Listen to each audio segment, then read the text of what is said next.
অনেক দিন পরে আপনাদের সামনে আবার উপস্থিত হয়েছি একটা রেসিপি নিয়ে। আসুন দেখে নেওয়া যাক। নমস্কার, কুইজিনিয়া চ্যানেলের পক্ষ থেকে সকলকে জানাই সাদর আমন্ত্রণ। আমাদের সবার চ্যানেল কুইজিনিয়াকে সাবস্ক্রাইব করে পাশে থাকা বেল বাটন আর অল আইকন প্রেস করে রাখলেই সব নতুন ভিডিও নোটিফিকেশন আপলোড হওয়া মাত্র পৌঁছে যাবে আপনাদের কাছে। দুর্দান্ত একটা ভর্তার রেসিপি, যেটা অতি অবশ্যই খেতে হবে গরম ভাত দিয়ে। দুপুরবেলা বা রাত্রিবেলা জমে যাবে খাওয়া। দেখে নেওয়া যাক পদ্ধতি।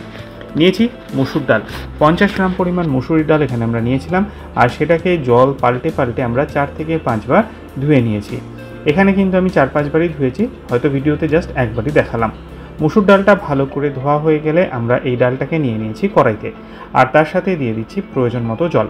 জলের পরিমাণটা বুঝে এমনভাবেই দেবেন ডালটা সেদ্ধ হয়ে যাবে আর জলটাও কিন্তু পুরোটা টেনে যাবে, মানে এক্সেস জল থাকবে না, ঠিক সেইভাবে জলটা দেবেন। দরকার হলে পরে আরেকটু জল অ্যাড করে দেবেন। আর ডাল সেদ্ধতে কিন্তু আমি কোনো রকমের নুন হলুদ কিচ্ছু ব্যবহার করিনি, জাস্ট নর্মাল ডালটাকে এরকম শুকনো শুকনো করে আমরা সেদ্ধ করে নিয়েছি। ডালটা শুকনো অবস্থায় সেদ্ধ হয়ে গেলে এটাকে আমরা একটা থালার মধ্যে ঢেলে নিয়েছি, ঠিক এইভাবে। এবার এখানে কড়াইতে সর্ষের তেল নিয়েছি। সর্ষের তেলটা গরম হয়ে গেলে প্রথমে আমরা এখানে দিয়ে দিচ্ছি শুকনো লঙ্কা। গোটা চারেক শুকনো লঙ্কা আমরা এখানে দিলাম। শুকনো লঙ্কাটা আপনারা আপনাদের প্রয়োজন অনুযায়ী দেবেন, ঝাল বুঝে দেবেন। শুকনো লঙ্কাটা লালচে মুচমুচে হওয়া পর্যন্ত ভেজে নেব।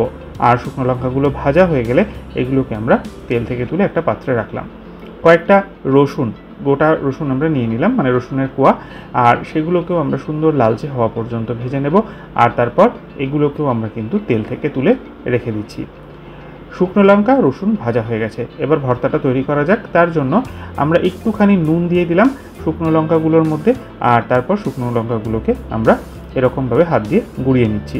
নুন দিলে শুকনো লঙ্কাগুলো খুব সুন্দর করে এবং মুচমুচে ভাজা বলে খুব সুন্দর করে এরকম গুঁড়ো হয়ে যাবে। এবার ওই ডালটার মধ্যে আমরা শুকনো লঙ্কা কিছুটা গুঁড়ো দিয়ে দিলাম, তার সাথে দিয়ে দিলাম রসুন যেটা ভেজে রেখেছিলাম তার মধ্যে 1 কোয়া রসুন, কারণ কম পরিমাণ ডাল বলে।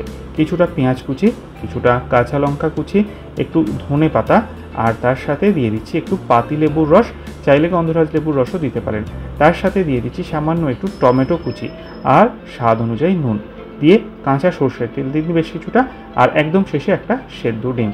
এবার এই সমস্ত উপকরণগুলোকে দিয়ে ডালটাকে আমরা সুন্দরভাবে মেখে নেব, আর তাহলেই কিন্তু তৈরি হয়ে যাবে গরম ভাত দিয়ে খাওয়ার জন্য উপযুক্ত একদম দুর্দান্ত স্বাদের ডাল ডিমের ভর্তা। অতি অবশ্যই বাড়িতে একদিন ট্রাই করুন, খেয়ে কমেন্টে জানান কেমন লাগলো। যদি ভালো লেগে থাকে বরাবরের মতো একটা লাইক এবং প্রচুর প্রচুর শেয়ার করতে ভুলবেন না যেন। যারা এখনও চ্যানেল কুইজিনিয়াকে সাবস্ক্রাইব করেননি, অনুরোধ করবো চ্যানেলটাকে সাবস্ক্রাইব করে এই পরিবারের সদস্য হয়ে যাওয়ার জন্য। লাইফ ইজ প্রেশাস গল্পের শেখালে কাল চ্যানেল দুটিকে সাবস্ক্রাইব করতে আজকে ভিডিও ডেসক্রিপশন বক্সের লিঙ্কটা প্লিজ চেক করে নেবেন। সবাই ভালো থাকবেন, সুস্থ থাকবেন। দেখা হবে পরের রেসিপি নিয়ে। আজ এ পর্যন্তই, নমস্কার।